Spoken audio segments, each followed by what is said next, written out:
Now, brothers and sisters, our sermon today from our segment Looking for God in All the Wrong Places is from the song Let's Go Crazy, sung by Prince and the Revolution. That's right. People are going, what? There's God in Let's Go Crazy? By Prince? Prince? The guy who fucked everything that moved and half the things that didn't? Yes, that Prince. See, now you know the Revolution was not the band, it was his hips. That's right. Revolution. Yes, indeed. Now, the song, Let's Go Crazy, emphasizes the fleeting nature of life, urging listeners to embrace the present and live fully. That's right. The beginning of this song is one of the most famous spoken introductions in pop history. So the internet says. Prince takes the persona of a preacher. Why would you do that? Why not just get a real preacher? I was available. Motherfucker. Taking money out of the hand. Sorry. It's just I didn't go around going, hee hee, and playing guitar. Why'd you taking my job? I didn't take his little rat. Okay, I'm sorry. Yes, that thing there. Let's Go Crazy. The beginning of the song is one of the most famous spoken intros in pop history, according to the internet. Prince takes the persona of a preacher and is joined by a church organ as he gives what amounts to a sermon. So let us begin. It's like, doom. Dear beloved. We are gathered here today to get through this thing called life. Electric word, life. Means forever, and that's a mighty long time. But I'm here to tell you. There's something else. The afterworld. Okay. I did all that in one breath, I think, without interruption, because actually, is that when no, that's not when the keyboard stops. The keyboard actually goes on. He does this for a while, the preacher thing, for almost a minute. Now, if you only know this song, the short version from the radio or the short version from YouTube, you're missing a lot of this part after the afterworld. There's a lot more to come. Okay. And I'm going to do that uninterrupted, even though I'm the only one interrupting me. Okay. A world of never-ending happiness.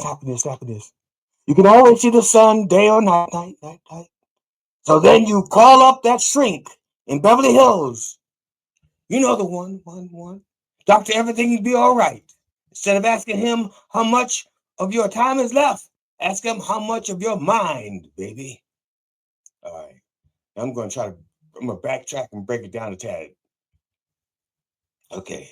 Let's go back up to the very beginning where it says, dearly beloved, we are gathered here today to get through this thing called life. Okay. Here he's acknowledging that life is a little bit difficult and he wants, and it's okay. You know, there's a saying out there. I hear people say this all the time. They say life isn't fair. Life is fair. It treats everybody the same. You're born, you live, you die. That's life. Okay? Everybody gets that. Now, living may not be fair, but life, born, work, die. Okay? Born, exist, die. That's life. That's all of us. But it's the stuff in the middle, between the born and the die, that gets difficult. That's not just what Prince is talking about there, because his next phrase is, man, I'm not drunk, but I keep hitting my podium. I don't usually hit my podium this much. You know, I don't have an erection or anything. There's no reason for me to be bumping into it like this. Okay. It goes, electric word life. Electric. Okay, when something's electric, okay, it gets your attention. Okay. So that's an electric performance, makes your hair stand on edge. Okay, so life is an electric word, and it means forever, and that's a mighty long time. Now, life technically does not mean forever, okay? But life, he's saying, is forever because he's talking about this life and the next, okay? So that's why he's saying life, it means forever, and that's a mighty long time, which I guess he's saying, he's telling people it's a mighty long time because forever is a concept that people don't think about. And when you tell someone something's going to last a long time, it means plan for it. Okay, it's like if you go mountain climbing. Okay, I remember I went mountain climbing. I've been mountain climbing on many occasions. Someone go, "What? Black guy went mountain climbing?" Yes, I did with my black friends and a white tour guide. They was not going to trust a black tour guide to go up a mountain because we don't climb mountains. So we had to have a white tour guide, but the rest of us were black. I went climbing a mountain, and the guide says, "This is going to take a while. Make sure you got comfortable shoes. Make sure you got support for your ankles." And he gives us a list of things to plan because he says, "This is going to be a while. I want you to last." Okay, same thing. Forever, plan ahead. It's going to be a while. I want you to make it. Plan ahead. Then he goes, "Now, but I'm here to tell you there's something else, the afterworld." Okay, so uh, someone's going to fact check and go, "Wait, but that the previously, see, because he said it means forever, that's a long time." He's already referencing the afterlife because he says forever. We already know this life is not forever. It just requires planning. He goes, so he should not say, "But I'm here to tell you." He should have said, "And I'm here to tell you." But Prince was a great musician, maybe not so great an English student. That's all I'm saying. There's something else, the afterworld, a world of never ending happiness. So he's only talking about one part of the afterworld, I think, because depending on your religious um, background or belief system, there's like three phases of the afterworld or three possibilities.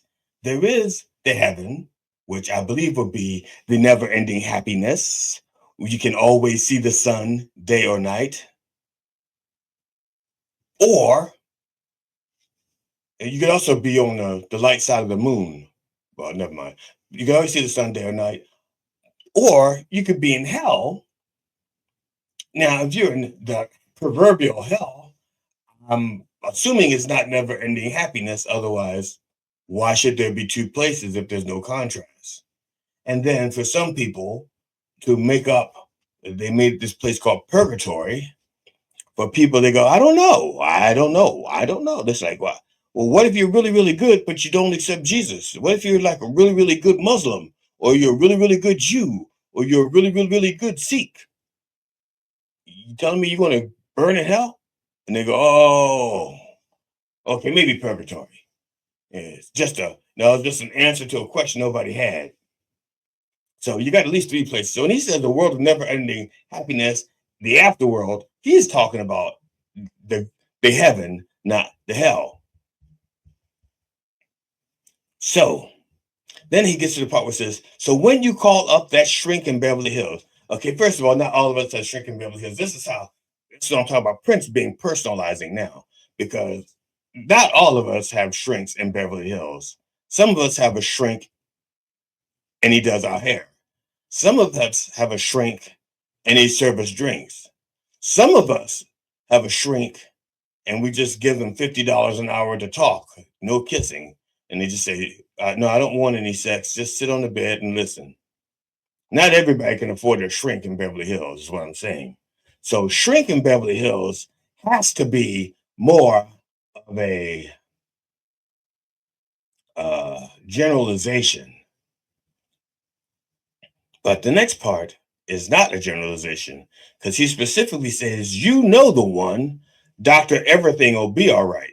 Now, he says that like that's their name. Everything will be all right. Okay, like it's one word, one name. Dr. Everything will be all right. Okay, instead of asking him how much of your time is left, ask him how much of your mind, baby.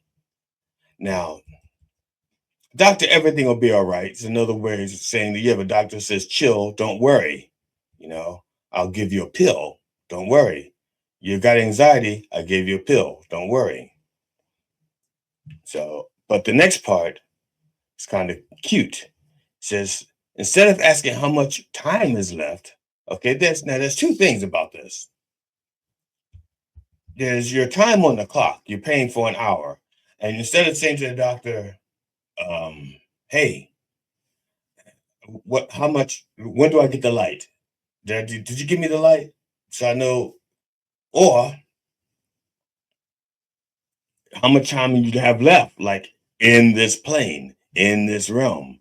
Instead of asking about that and worry about that, ask about your mind. How much of your mind is left? Now that's pertinent, okay? That's so pertinent. You do not want to outlive your money or your sanity. Okay. I'm telling you that from experience. You do not want to live if you live until be 100, but your money died at 90. If you live to be 100 and your mind died at 95, those last few years are not going to be pleasant. So, yeah, find out if your mind is going to last as long as your life. That's important.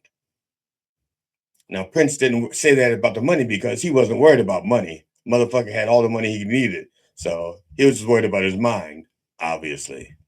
And I think we all were. Next goes, cause in this life, things are much harder than in the afterworld, world. In this life, you're on your own. No. And they go, and it starts to pick up the tempo in the background a little bit.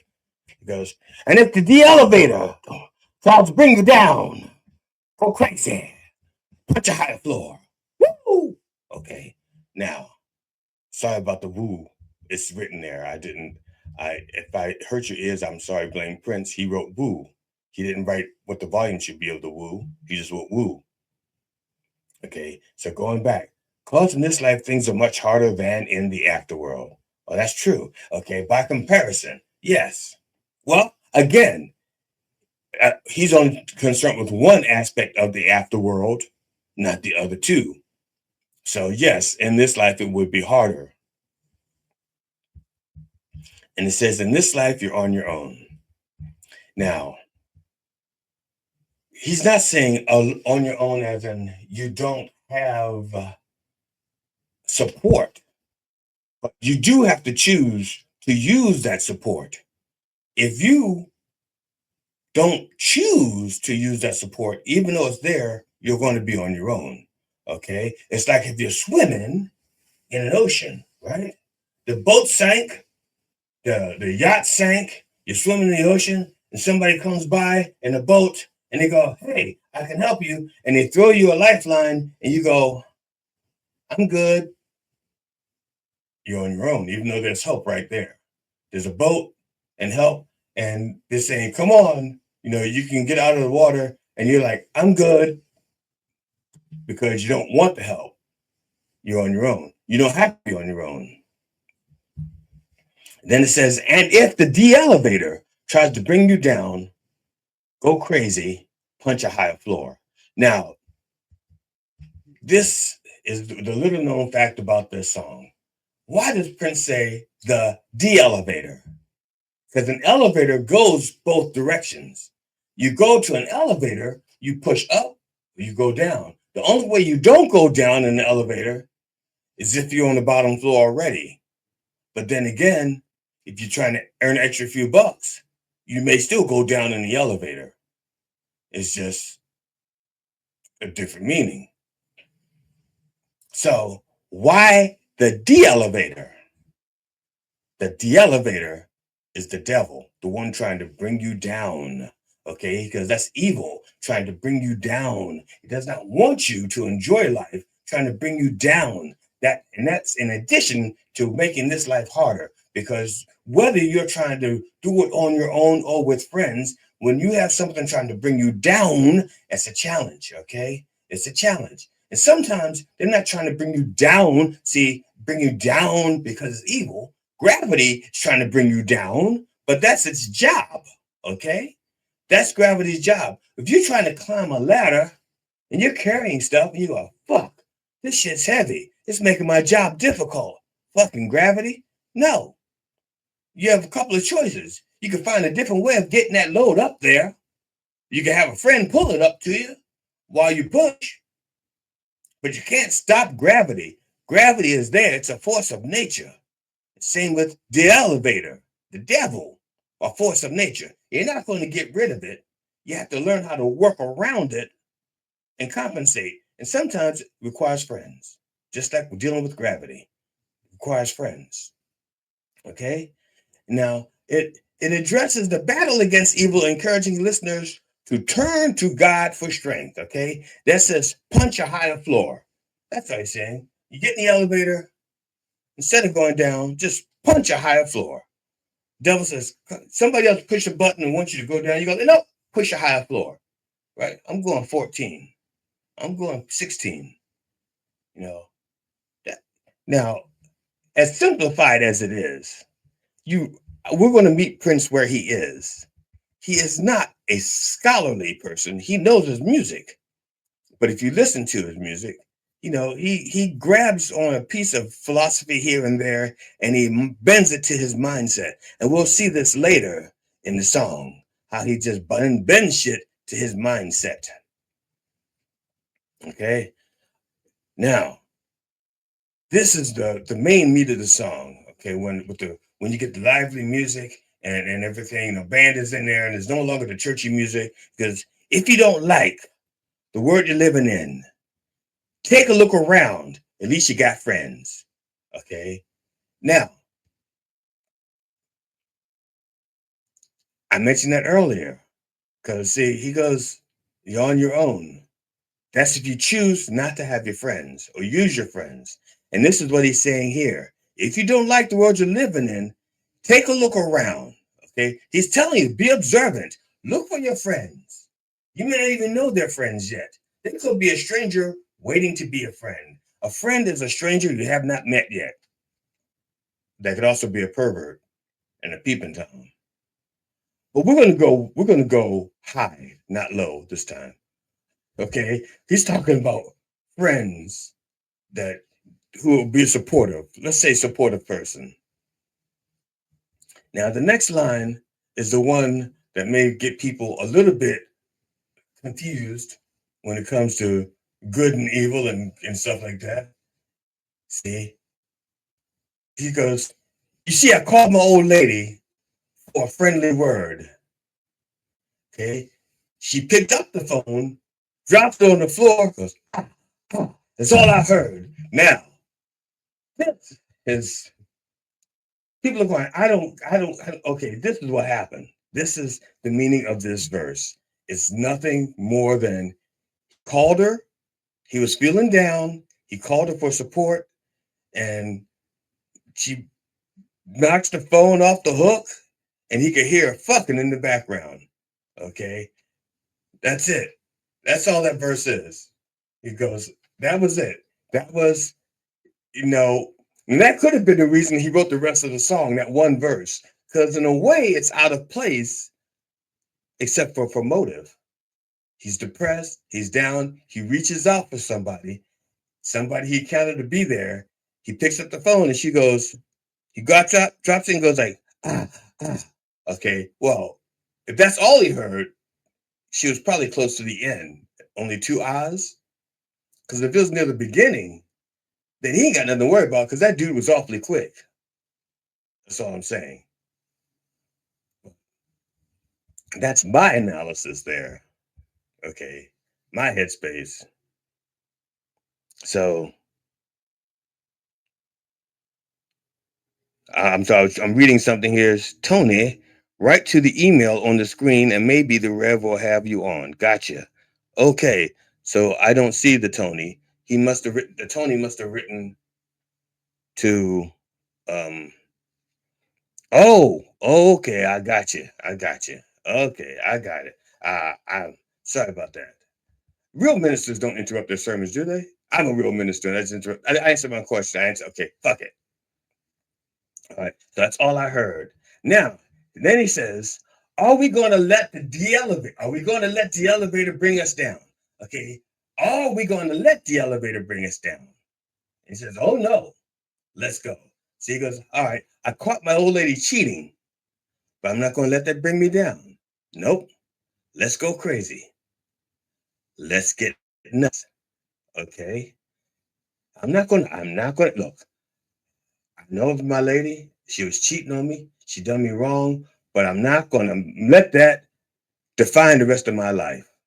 So yeah, let's go crazy and let's get nuts. Says let's enjoy life. Let's enjoy what we got. Now, the next two lines, I had to go deep into the Prince psyche, and that it almost damaged me. Okay, I'm not gonna lie. The places I went to for you for this, the next two lines. Let's look for the purple banana until they put us in the truck. Let's go. The truck part is easy. Okay, the truck part is easy. Okay, the truck is the hearse. Pretty much like being carted away. That's it. So now let's look for the purple banana. All right. Now there's there's a couple like, okay. If you're going to be literal, a purple banana is an exotic fruit, an exotic banana. Now, not the red banana. A lot of people get a purple banana and a red banana mixed up because sometimes it says red banana, it's a red banana, and the sign will say purple banana, but it's not a real purple banana.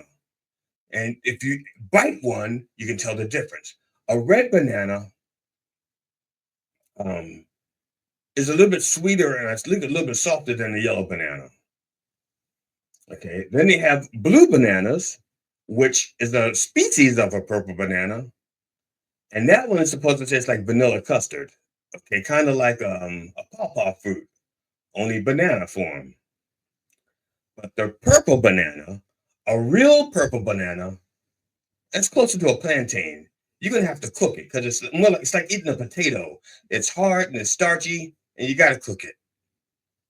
So if he's being literal, and I'm not thinking that he's being literal, like he's talking about the real purple banana.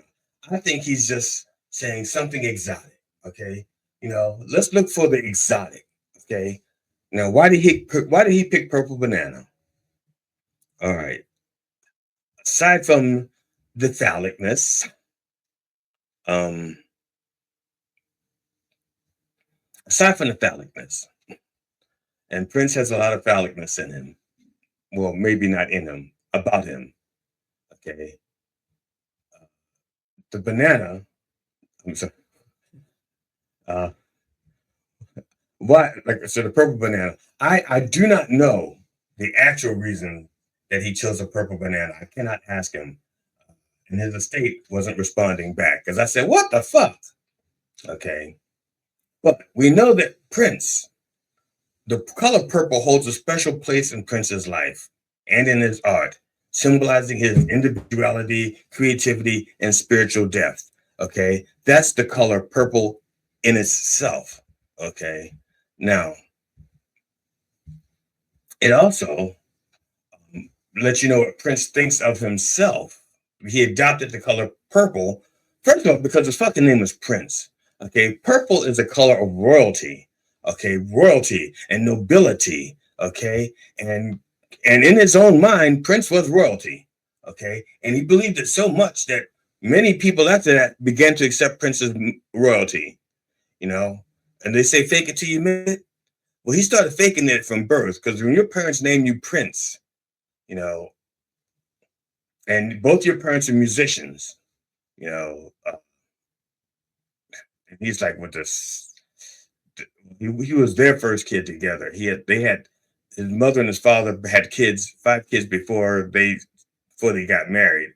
Then they had Prince before they got together. Then they got Prince. Then they had his sister Tyka. That's beside the point. They named Prince Prince. Don't know why. Said, but for whatever reason, they named him Prince and they treated him like one. I honestly was expecting him to be an only child, which is, he has only child. He acts like an only child. And when you find out that he and his sister were not that close, he probably thought he was an only child also. Okay. So purple banana, going for something exotic. In a sense, a real purple banana is kind of stiff and starchy. It could be phallic.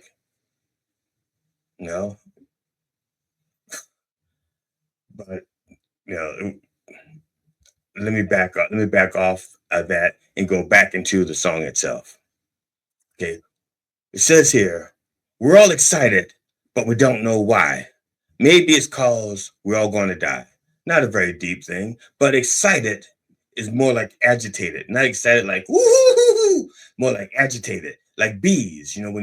When you pound a nest, they get all busy and go like, what the hell's going on? And they don't know what's wrong until they leave the hive to find out why the nest is being poked. And then he says, okay, you're being poked. You're being poked by death. Okay, very simple.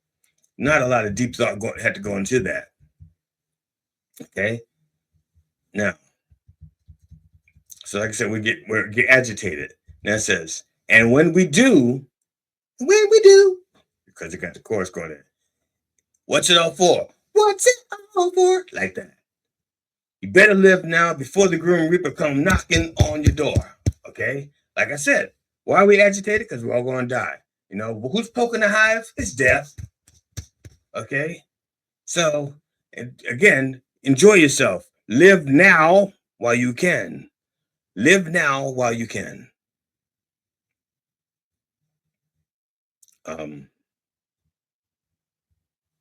Next line. Give it to me. Okay, here it is. Tell me, are we going to let the elevator bring us down? Oh no, let's go. Okay. It says, okay, we know we're going to die. That's a certainty. It's going to happen. Are you going to let that fact bring you down? Are you going to, is it going to tempt you? The devil going to say, you're going to die. You're going to die, so you might as well give up now. Don't live your life, just give it up. You going to let that happen? No. Let's go crazy.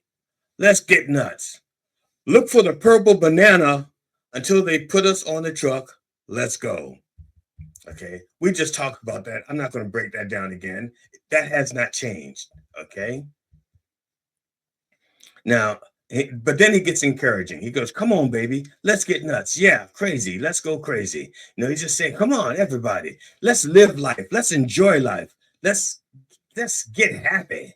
Let's do those things that make us happy. Okay. That's it. That's how you beat the devil.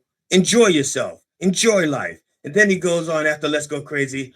Are we going to let the elevator bring us down? Oh no, let's go crazy. Okay. I said, let's go crazy. Let's go. Okay. Then he goes, Doctor, everything will be all right. Make everything go wrong. Okay. Now, here's the funny thing. In the beginning, Doctor, everything will be all right, says to you, chill, take a pill. All right. He doesn't say that there, but we know how the doctors in Beverly Hills do. They want to just sedate you so that you don't deal with life. You just become numb to it. So he says here, Doctor, everything will be all right, will make everything go wrong. The next line, pills and thrills and daffodils will kill. Hang tough, children. Okay, now, I'm not in this mindset. The pills, I can understand. The thrills, I can understand. The daffodils, again, this is where my own sanity got threatened because, again, I had to go deep into the mind of Prince. And you don't always get back from there. As a matter of fact, when I got back from this, when I finished looking at this and going deep into the mind of Prince, I had to, I myself had to get high just so I could decompress. Okay. Daffodils symbolize renewal, hope, and new beginnings. Okay. Renewal, hope, and new beginnings. And they are often associated with the arrival of spring and represent positive change. But here's the problem. Okay, they also represent, like I said, renewals, new beginnings, rebirth, and all of those things require a death before it can do that stuff. Okay? So it goes, pills and thrills and daffodils will kill. All right. So if he's not just going for the alliteration at the end of the words, he says the pills will kill you, seeking those thrills will kill you, rebirth will kill you. Okay. But rebirth has to kill you. Otherwise, you can't be reborn. All right. And in his case, being reborn is a renewal. It's a hope. It's bringing about new things, positive things. So he's saying, hang tough.